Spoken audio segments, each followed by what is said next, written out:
They should Passionate ka na nga, tas mag-isa ka lang, sabi nga ni Shin Boot. Mag-isa ako ngayon, nasa Mali si Kuya Midnight. Welcome dito sa Epicenter coverage natin sa Mineski TV and I will be your caster. Mamaya sasabayan tayo ni Kuya Midnight. Ewan ko, nakatingin lang siya dun sa may gilid. Titignan niya yung Twitter niya. Let's head into the draft. Mineski dito, going for a Doom and an Enchantress. Enchantress, EVOS Esports. Will actually go for a Sand King and a Shadow Shaman. Very, sabihin natin basic picks. Kumbaga, ito yung normal occurrence kapag ka nagdarating tayo sa draft, especially when on the pro scene, yung ganitong level ng Dota, Doom and the Enchantress, Sand King and the Shadow Shaman. On the bans itself, it's going to be Nanaga Siren on the 5th ban dito ng Mineski. Just realizing na meron silang setup with the Sand King, Epicenter to the Barrow Strike, napakalaking bagay na nun. Undying ang kinuha nila dito. So this might be a Sand King off lane with an Undying support or an Undying off lane na mismo. Pwede na yun. Mineski on the other hand will go straight for the Troll Warlord. I mean, for the Troll Warlord dito, they do have insane amounts of control.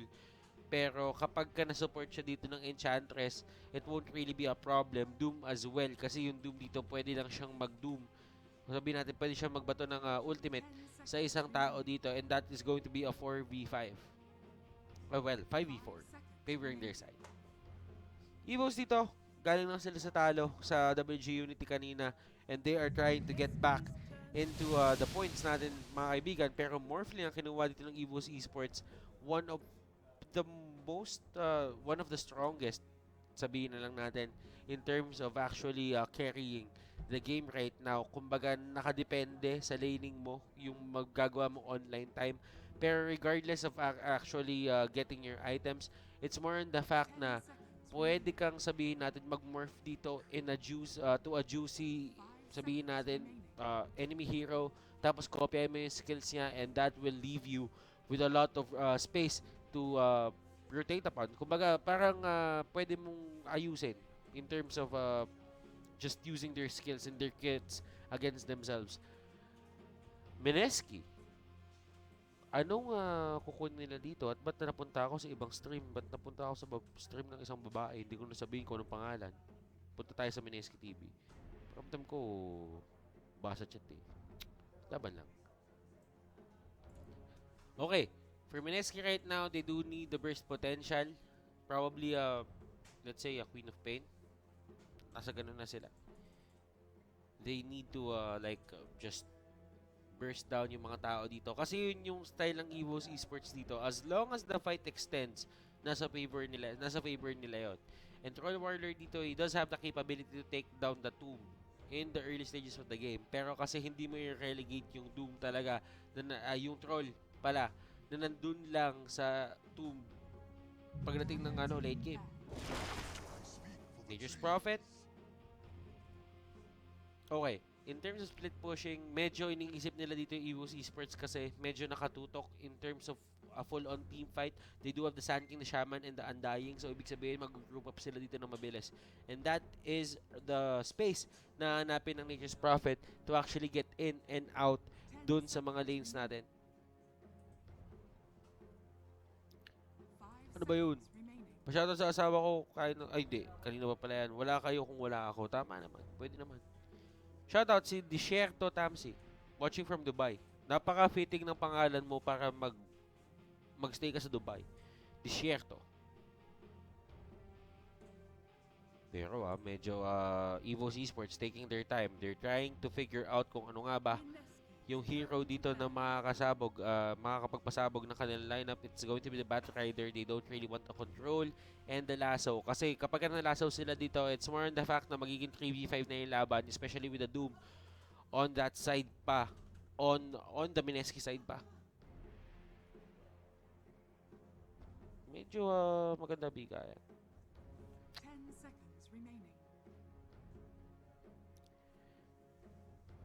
Okay, Mineski dito.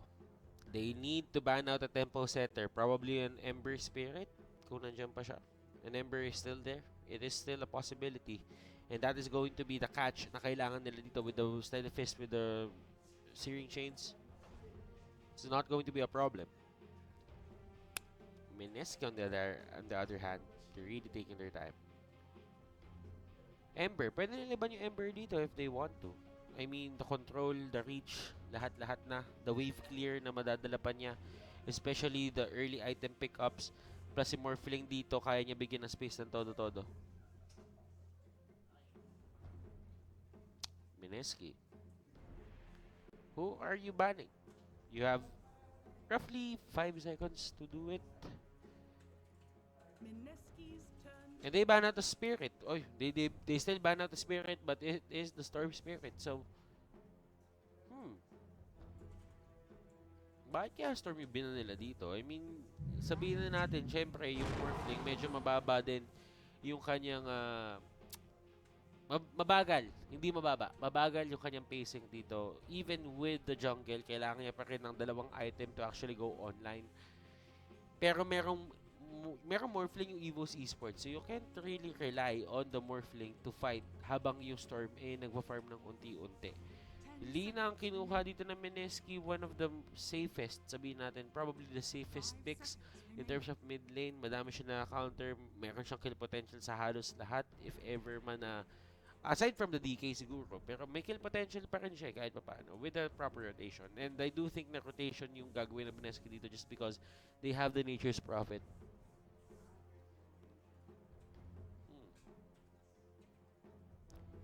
EVOS.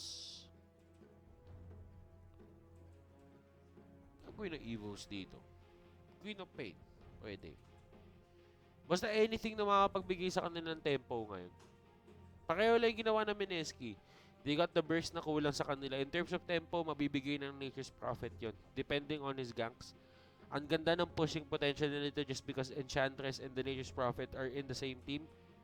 Doom as well. Pero yung Doom dito is going to be the body bag. EVOS.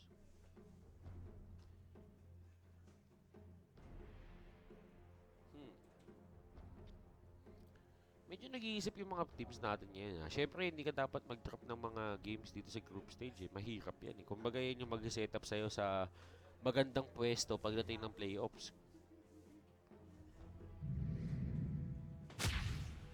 Tusker!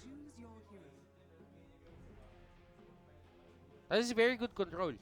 Considering dito na pwede ka pa lumapit ng mabilis, it's going to be a Morphling mid lane against Alina. Kasi yung Morphling dito, pwede niya laruin yung buhay niya, especially when mababa na, just because, alam mo yon, si Moon dito is just gonna throw out a lot of Dragon Slaves. Well, si Kay, at least makakagalaw siya ng unti-unti. So, it's going to be a Shadow Shaman carry? Okay. Ang pinaka-main carry nila dito, it's going to be Morphling. And technically, siya yung pwede mag-mid lane dito. But still, facehugger dito, siya pa rin yung magiging position to nila. And they will just give priority, mga kaibigan, doon sa Shadow Shaman na makuha yung items niya so they can push early. The earlier na makuha niya yung level 6 niya, the better. Because I don't really think na yung Mineski dito has the proper potential to actually fight in the early stages of the game. The Troll Warlord is there, Lina is there, pero mahirap pa rin eh. I do like the pick coming out from Mineski na alam naman, na-realize naman niya na mag-rotate as 5 dito yung side ng EVOS. Pero kasi kailangan din mag-ingat eh, especially kapag na-morph siya dito, na-replicate siya. Kung iisipin mo, meron siyang access sa trends, and at the same time, he can actually TP in and TP out kung gugustuhin niya. And that is one of the kits na ayaw mo ibigay sa Morphling just because yung innate na attack damage sa Morphling nababago niya, yung health niya nababago niya. As long as meron siya nun, hindi mapipigilan yung farm niya dito. That is hard. Wow. So, shoutout sa lahat ng gusto magpa-shoutout, mga kaibigan. Paramdam ko si Kuya Midnight nanonood na lang eh. Ano na, Kuya Midnight? Wala sinabi yung talent manager natin, boy. Easy ka lang.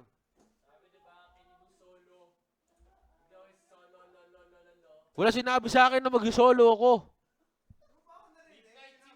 Sinabi mo ba? Sinabi mo ba? Okay, kung sinabi mo, di okay. Di kita narinig eh. Di mo sinabi. Eto, laban tayo. Solo na to. Ganun na, laban na talaga. Si Kuya Midnight kasi, kaya siya hindi makakapag-cast ngayon kasi mag-auto siya mamaya. So, ibig sabihin, mga kaibigan, dahil mag-auto siya, iniwan niya na yung totoong Dota.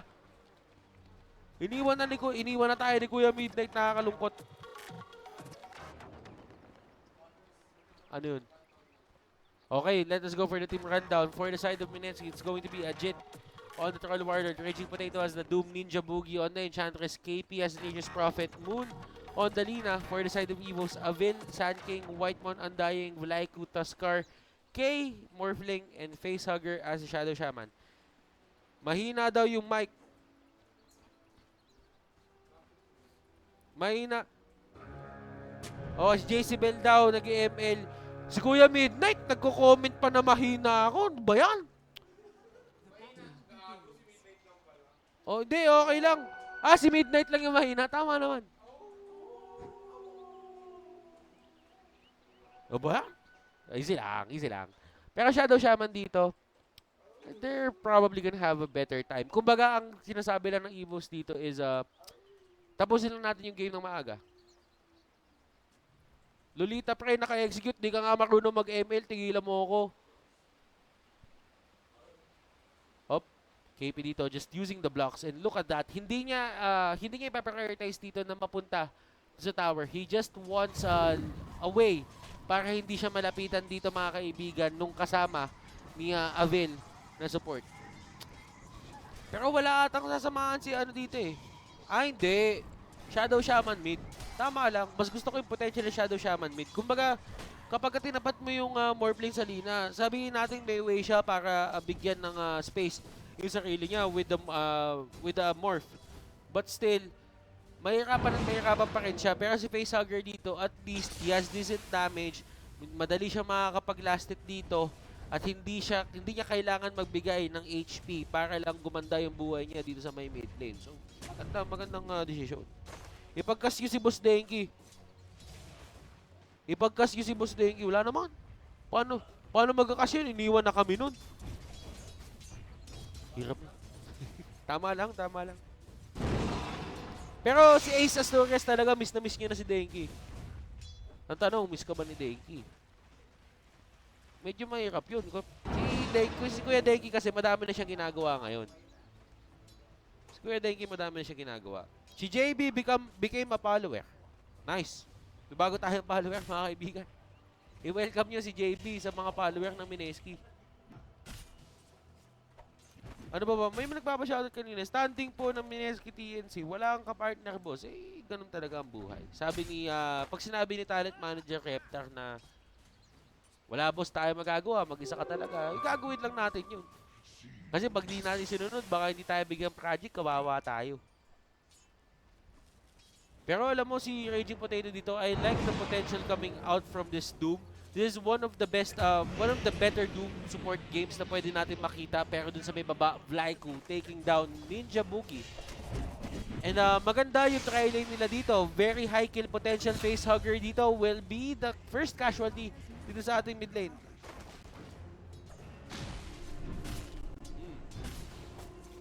Wonder Kid on the other hand, having the time of his life. Mas better yung kanyang farming dito. Pero natatakot ako mamaya para din sa Mineski kasi si Raging Potato dito, yes, he's finding success in terms of rotations, pero mamaya kapag meron ng proper vision dito si Facehugger, and remember, that is an invisibility rune na pumanig sa kanya. Whitemon dito, super tanky. Medyo si Ninja Boogie dito, chani-chani niya lang unti-unti. Soul Rip is there. He will be alive. Pero hindi ko alam kung ano gusto ni Whitemon dito. Parang gusto niya talaga magpakamatay. Pero okay lang. Napagod kasi si Boss Midnight kanina. Tagal nung TNC. Eh, tama lang yun. Test curse lang kung meron pa rin Mineski curse. Test casting lang kung meron pa rin daw Mineski curse si Kuya Denki. Paramdam ko, hindi na mawawala yan. Mukha nang sinumpa si Denki, men. Yun talaga yun. Pero hindi. Kumbaga, kailangan na natin tignan talaga dito kung ano yung potentials. In terms of Mineski dito, just holding up the lanes. Sila EVOS dito, pakiramdam ko, medyo well on their way sila eh. And it's actually expected na manalo sila in terms of last hits, denies, sabihin natin, in just terms of controlling the lane just because they have better supports or they have better heroes at the early game. Pero yun yung pinaka-problema sa kanila. They're on a timer. Kapag hindi nila natapos to, let's say roughly 30 minutes in, even Morphling is gonna have a hard time against a Troll, Alina, and a Doom. Ganun kabigat. Pero grabe naman yung mga ano nila dito. Grabe naman yung mga battle pass nila dito. Tingnan mo yung shovel niya, nasa 323. Men, nung bumili ako ng level 50, yung akin nasa 40-50 lang. Malungkot pa ako nun. Sila nasa 320, pero ito yung si Facehugger may 21. Raging Potato getting caught out and this is going to be bad. Nice block coming out dito mga kaibigan from Blyco, pero Blyco dito, medyo nahuli siya. Raging Potato just trying to get away. Scorch Earth won't really save him. Blyco dito medyo hindi na itutuloy yung pangayang pagkuha doon. KP going for the TP and that is going to be rotation coming out here. Forced out by the side of EVOS and well-timed the Shrine mga kaibigan. Kaka-up pa lang nun. And may na-block pa dito and KP actually getting blocked. He is on the bad side of the map right now. KP dito tumatakbo unti-unti ni Jabugi mga kaibigan. Sinusubukan ni block. Pero the taunts are there. And one more hit can actually take KP down. He's near the Shrine. He is gonna pop it. And no more kill potential dito for the side mga kaibigan ng EVOS.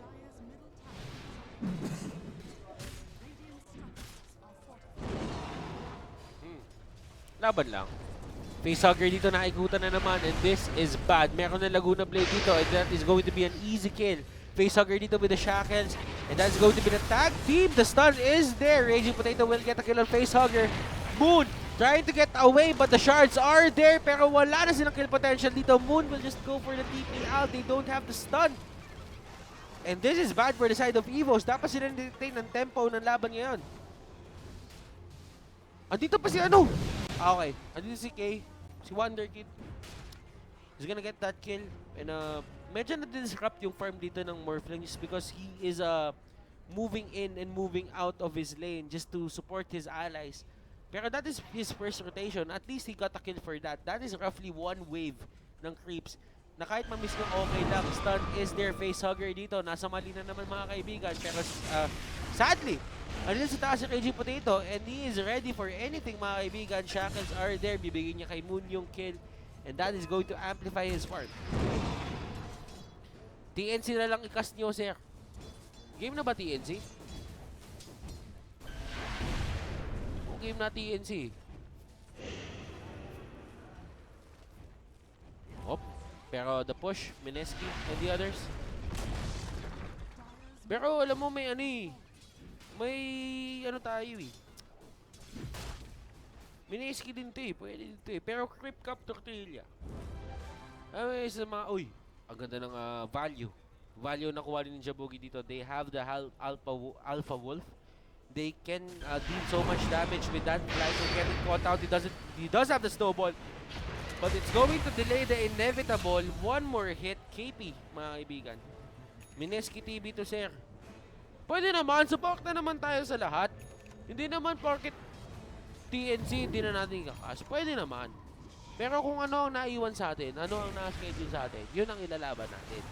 At saka tatandaan natin, nakaschedule lahat ng tama to, dapat lahat maaabutan natin. It's just that, running time halos lahat mga kaibigan ng games natin ngayon. Pero nahuli si Moon.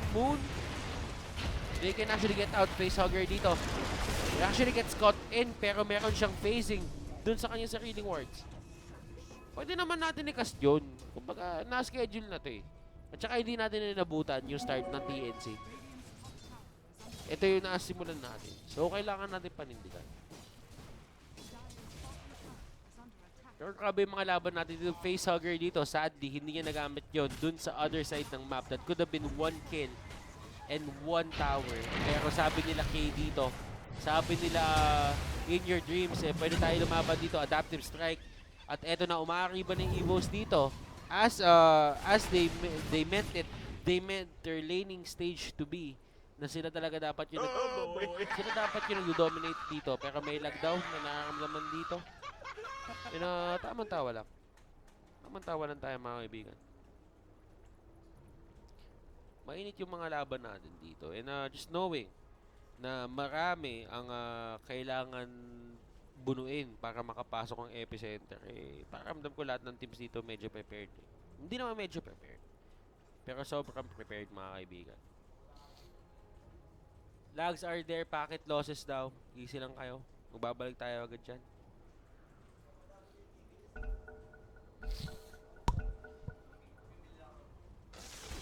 Back to the ball game mga kaibigan. Medyo sinisip ko na ako ngayon, pero okay lang yan. Laban yan.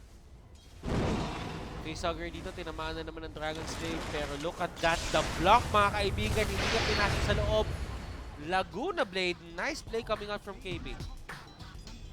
Hindi na talaga ginagamit yung puno para ikulong pa sa loob eh. Ginagamit na yung puno para kahit paano hindi ka na makatakas. Well, depende lang siguro sa location. Kasi kapag kunyari may tango ka, tapos nag-iisa na lang yun. Mas maganda nga naman na hindi mo siya ikulong doon sa loob. Ikulong mo siya, ilagay mo siya sa labas. Para dalawang puno yung kailangan niya i-take down. At shoutout sa tito ng PH Esports. Datito mga kaibigan, Jobert Q nanonood. Mahal na mahal kita, boss Jobert Q. Wala ba tayo dyan? Pero at least Mineski dito, they're realizing that they need to accelerate their farm more. So they go straight for the triangle of life dito sa may baba. And they secure those jungle creeps. Alam nila yung EVOS dito, they're still aiming to go for that. Raging Potato getting caught out. Wala pa siyang doom dito, still at level 5. And here comes the troll, the 2-man stun. And that is going to be bad for them. Ajit dito mga kaibigan lumaban, popping out his ultimate. Will he take someone down? Yes! Yes, he will. He will take Viking down, pero the shrine is still there. The wards, mga kaibigan, nagkaulihan pa dito. And that is bad for the side of Mineski. Nakakuha ng EVOS dito yung gusto nila.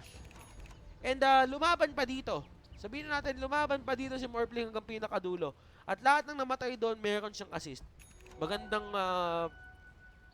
pangyayari yun pa kaysa sa Morphling. Kasi nakakuha siya ng gold doon sa bawat isang yun. Si Boss JB, pangiti-ngiti na lang eh. Pakiramdam ko, Boss JB, laban tayo dyan. Pero at least, EVOS dito, for the side of Mineski, yung EVOS, ginagamit nila yung Serpent Wards para lumaban, hindi mag-takedown ng towers. And they're forcing that.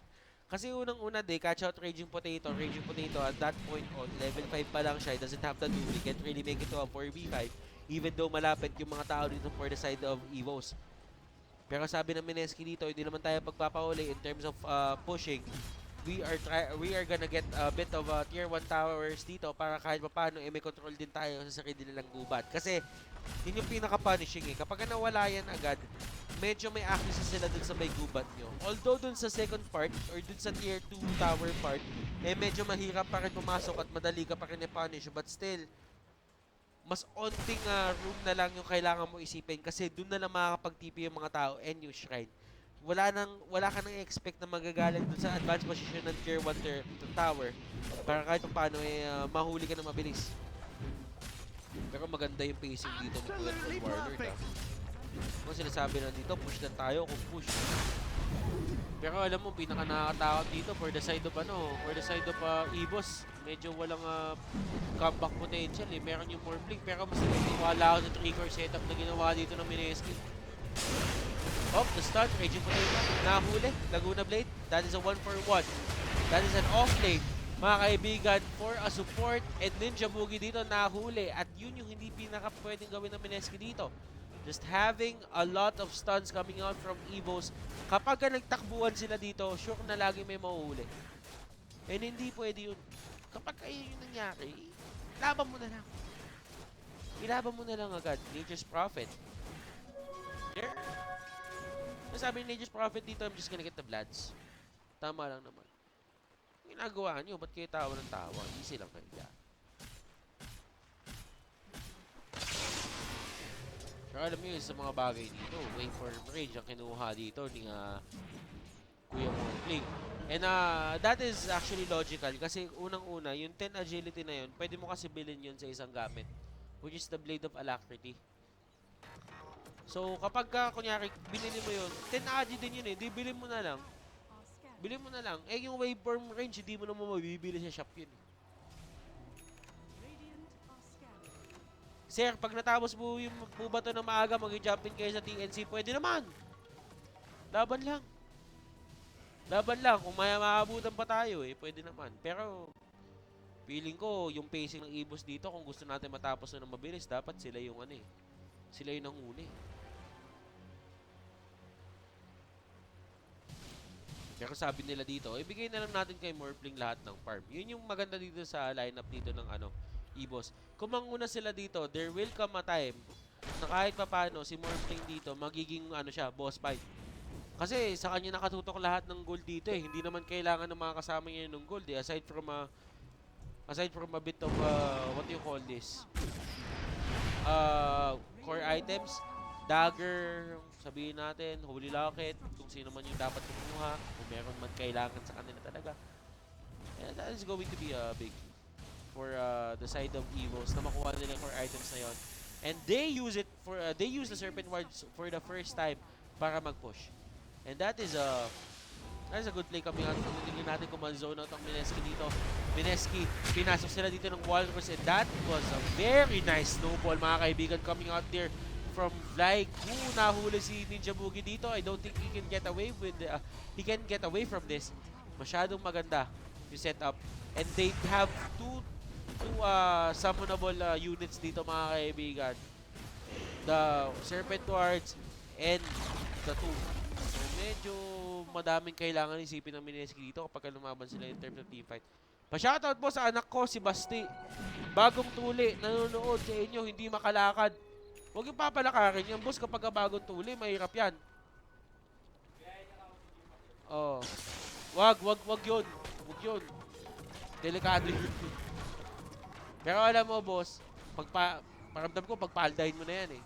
Okay lang yan. Sabihin mo kaya, Basti, dadaan ng karamihan sa mga lalaki. Karamihan sa mga lalaki ay dadaan dyan. Tatandaan natin na ang pagpapatuloy is still a choice. Hindi lahat dumadaan dyan. Pero, sakto lang. Welcome to the boys club, men's club, sabihin mo. Ay, si ano pala to? Si John Paul Ignacio. Maraming salamat po sa panonood. Idol natin yan. Nasa yan, Ilim. Kaso, delikado eh. Di pumatok eh. Ganun talaga. Pero okay lang. Laban yan. Well, right now, just seeing EVOS, medyo hindi maganda sa kanila itong nangyayari just because yung pacing nila dito is napipigilan unti-unti. Pero alam mo yun, sabi naman ng Mineski dito, sige, habang hindi kayo nagpo-push, kami yung gagawa ng away. At kapag yung tempo naman yung sinusunod nyo, hindi nyo nakukuha or hindi nyo na-utilize agad dito yung Morphling nyo. And right now, Morphling with the Lincoln Sphere, he can actually dodge out the Doom, which is a good thing. Pero, kapag ganito, yung pacing mo, yung Troll Warlord, nakakasabay na din. Shoutout dito sa Bahrain, watching by nanonood. Thanks, sir. Si Christopher Leonor. Shoutout sa'yo.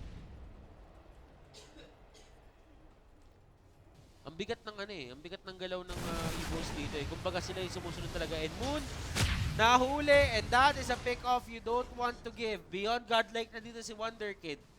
Si Kay pala, si IYD. And well, wala naman din talaga sa kanilang kukuha ng kills dito eh. Laging si Morphling yung may damage eh. Pero sabi ni Troll, kami ay sasagot. Kukuha kami. Ay hindi, hinalisan din nila. Sabi nila, delikado. Pagka dangerous yung mga bagay-bagay, huwag mo nang muna ipilin. Dahil yan ay delikado. Hop. Pero Avil, naspotan nila, pero hindi nila mahabol. Enemy ward kills 10. Wow. Yung Dota Plus din pala gumagana din pala sa lobby. Pero I don't really think yung progress nila dito ay nag-override din sa current progress nila sa PUBG. Pero sila KB. Medyo yung pacing dito ng EVOS hindi maganda. Kailangan nila pigilan tong Roshan na to. Kasi kapag yung Roshan na to nakuha nila, medyo titigil yung tempo na talaga ng EVOS kasi hindi sila pwede lumaban ng head-on. na hindi nakakuha ng pick-off, medyo delikado yun. Pero at least, aware naman sila sa mga nangyayari. At alam nila kung ano yung hindi nila dapat ibigay. And the deny coming out from the Undying, ayaw niya ibigay dito yung word. Pero as long as natanggal naman yung word na yun, I think Gucci pa rin si Boogie. Just having less map attention or map awareness, mga kaibigan. And that is going to be the Shadow Shaman Serpent Wards. And di nila pwede ibigay sa EVOS naman to kasi if EVOS gets this might be the end for Mineski. Pero Mineski just going in, taking down Whitemon, hindi na makapagbato ng Undying 2. And that is going to be the epicenter, a two-man stun. Then the stun, mga kaibigan, coming out from the Snowball and Moon on the backlines, mga kaibigan, na siya sa high ground. Mag-take down na siya ng mga tao dito. And here comes the dust, here comes the stuns. Two-man stun and masama to for the side of EVOS. While si Morphling dito trying to make it worth it, mga kaibigan, for the side of EVOS. Marami yung mga bigayan niya dito ha. Kumbaga, lumalaban na lang siya. And the morph in, morph out, mga kaibigan. KP on the backline. She's leaving and leaving out. Hindi na siya makapag-react doon. And Wonder Kid, and you know what's cooking, boom. Marami yung galaw ng Mineski dito. Alam ng Mineski kung anong pinakailangan nila. And they know that yung fight dun sa may Aegis na yon, kailangan nila maipanalo.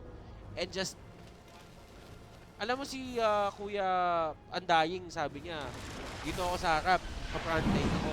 Para kapag kayong tumko, sinamon ko, salong-salo nila lahat. Eh, hindi na umabot dun.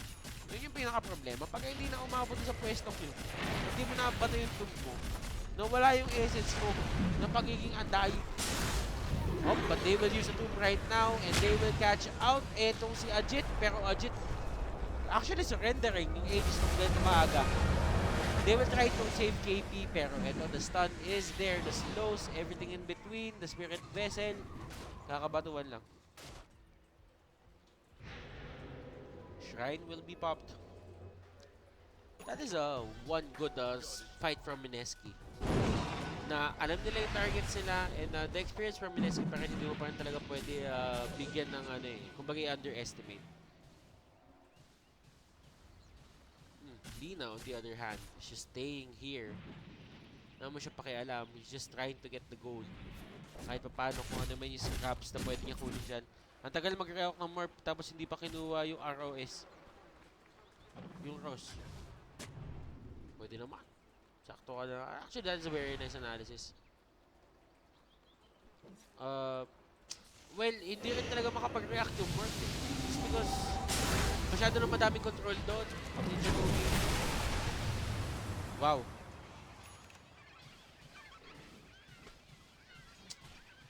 Ang bigat ng ano, ang bigat na din ang galaw ng EVOS dito. Kaso at least hindi sila takot ngayon. Yung pagkakamali ng Mineski doon, hindi sila bumalik sa sarili lang base. Kumbaga, yun na nga yung pang ano nyo eh. Pang stall nyo ng game. Sinabi na nga natin dito, na kahit Morphling pa yan, kapag tatlo kayong core at yung iba yun, yung ibang kasama dito ng EVOS, nag-fall off na, maliban kay Morphling, eh medyo mahirap yun. Pero si Ajit dito, sniper na naman mga kaibigan. Si Moon tumatakbo unti-unti, pero sabi ni IY dito, I got you. I got you, Pam. One more adaptive strike will do the trick, man. Ooh, adaptive strike kahit ginamit pa yung Magic Wand dito, it won't really matter kasi Spirit Vessel nandun pa rin. Ay, naku, disaster na to from the side of Mineski. Ako po! IYD, triple kill. Sinasagasaan na lang sila dito, mga kaibigan. Mahirap. Mahirap ang bigayan. Pero hindi, kumbaga yung Mineski din naman kasi pumipilit sila ng mga laban na hindi nila kayang ilaban eh. Mag-ML ka na lang, boss. Eh, walang ML na tournament ngayon, yung MPL sa 25 pa. Mahirap yun kapag nag-ML tayo ngayon, walang tournament. Sa Dota may tournament. Laban lang. Pero alam mo, Dagger, nakuha ni okay. Now, the reach ng EVOS dito just got better. Kasi kung isipin mo, yung reach ng Walrus mataas, you can go for the, and wow! Moon! Nangyari sa'yo? Natalunan ka, kakamatay mo lang. Natalunan ka ng stun. Pinasok ka ng isang waveform, na adaptive strike ka, nawala ka na agad. Ganun kabigat. And another dagger going to the side of EVOS. Wala. Kumbaga, kapag ka nagkamali na position dito yung Mineski, ang dali nila mahuli. Dagger to the Walrus Punch. Dagger to Barrow Strike. Dagger to Hex. Dito kailangan nila abangan dito. And nahuli si Raging Potato. And this is one dead potato. Lugi sa intro. Babawi sila. Babawi sila sa segue ng NP. Di rin maka-segue yung NP. Nakakatakot din lumabas ang mapa ngayon sa pagka-NP ka. Merong dagger yung Sun King, merong dagger yung Walrus, merong dagger yung ano. Yung ano to, yung Shadow Shaman. Hirap. Joke lang, so Butters Idol, isang malaking R. Isang malaking R. Paano ako bibigay sa'yo yun? Easy lang. Wonder Kid, mga kaibigan, just using the Manta style to push down the tower. Simu naging, hindi ko pwede sabihin sa stream yan, makawalan ako ng trabaho, bestie, easy ka lang. Basahin na lang sa chat, hindi ko pwede sabihin yan. Delikado yan.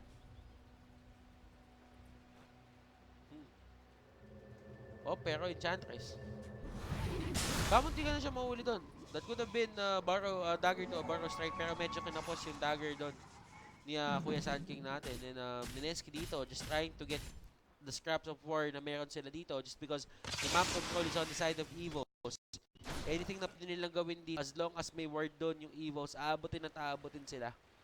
And Morphling dito, just marching on the illusions. They want to take down a tower. Probably a Rax, the set of Rax as well. Dito sa may bottom. Hindi na dito, even getting the Guardian Creeps. The tomb is there. May magagawa ba yung Mineski dito? And that is going to be a stun. -1 agad. Raging Potato dito na block. Hindi na ginamitan mga kaibigan ng Laguna Blade. Ginamit yung Laguna Blade doon sa may kabila mga bestie. But still, the uppercut is there. KP mga kaibigan. Pwede sila mahuli dito. That is going to be a 2-man stun. Ajit mga kaibigan. Nahuli. May buyback pa si Ajit dito. That is the question. Popping out his ultimate. And nice stun coming out from Moon. Kaya dito the control is there. Wala nagawa yung the stuns. Delayer na nila. Hindi na nakagalaw si Ajit doon. Mooners. Pwede yan. Mooners. Pwede naman. E tignan mo yung aabot ng Mineski dito. Abot na abot nila yung mundo. Walang, yung ano pala, yung EVOS pala, walang makakataka sa Mineski dito. Kahit pagka nag-disengage kayo lahat, wala kayong center war runner na makakapag-back sa inyo. It's either you live or die by the sword. Pero si KP dito nagpo-push. Pero sabi ng EVOS, okay lang yan. Isang lane lang mapupush mo. Kami, multiple lanes. Early BKB sana Mineski. Pwede naman, pero hindi ganun yung setup ng ano kasi. Hindi ganun kasi yung setup ng drop ng Mineski. Pagka nag-BKB sa kanila dito, yes, mabubuhay ka. Pero ang tanong, matatapos mo ba yung simula mo? Ang daming panggaw ng EVOS. Tama ka doon. Tamang-tama ka doon. Si Facehugger na lang ang nirelegate nila dito. And then, isa to sa mga magagandang parts ng bagong yung changes sa BOT. Hindi naman siya sobrang bago. Totally bago talaga. Pero ito, pumasok, nagkaulihan pa. And this is bad for KP. A stun, I'm really expecting a stun right now. And they will just go in. Inaantay lang pala ng Sun King dito na ipasok niya sa sarili niya sa Sprout para kahit paano, may vision pa rin sila, may stun. Para hindi makatakas talaga. BKB na dito, Troll Warlord, yung hinihiling ng ating viewer, pero nakakatakot pa rin eh. Kasi kahit sabihin mong may BKB ka, kung matatalunan ka tapos mababarrow strike ka lang, paano mo ipapop yung BKB mo? Grabe EVOS dito. Di pa makapasok yung ibang tao dito from the side of ano? From the side of Mineski. Kasi sabihin natin si Moon, kapag ka nahuli dito sa loob, kakain siya ng tomb. And Mineski, what is happening to them? Medyo, ito talaga yung mga laso ng BO1 eh. Kumbaga, kapag ka hindi ka prepared dun sa drop ng kalaban mo, sometimes, magugulat ka na lang eh, na ang hirap kalabanin yung line na ginawa yun. Nice save! Very nice save mga kaibigan. The stun even hitting the Enchantress. Enchantress will go down and Morphling dito will go for the wave out. At dito, nahuli si Lina. And Moon is trying to run away. The stun is there. The Dragon Slave, mga kaibigan, pinato din. And andun pa rin, mga kaibigan, yung passive dito. The Fiery Aura, tumatama pa rin dito kay Morphling, and that is bad. That is a good steal coming out dito from that Morphling. Alam niya yung attack speed yung pinakapuunan niya dito, and nandito na, mga kaibigan, si Kay. Aabuti ba ng adaptive, and that is the block na hinahanap nila. The uppercut with the stun, and oh boy, Blyco dito.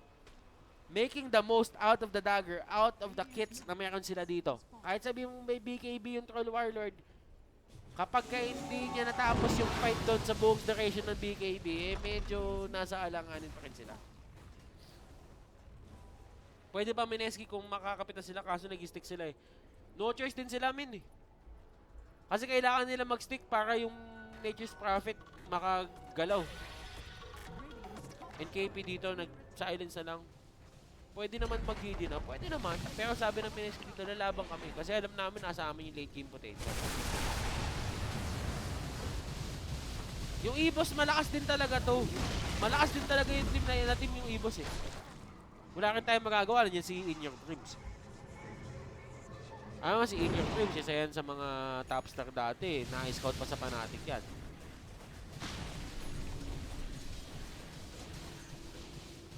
Hirap talaga sabay. Oo, kasi kumbaga nakuha ng EVOS yung tamang early game setup nila eh. Laning, napanalo nila. Hindi na magiging malaking problema sa kanila yung magtapos ng laban agad. Kung titignan mo, 2 sets of racks na inatumban nila, the bottom and the mid. And right now, they're going for the nail and the coffin.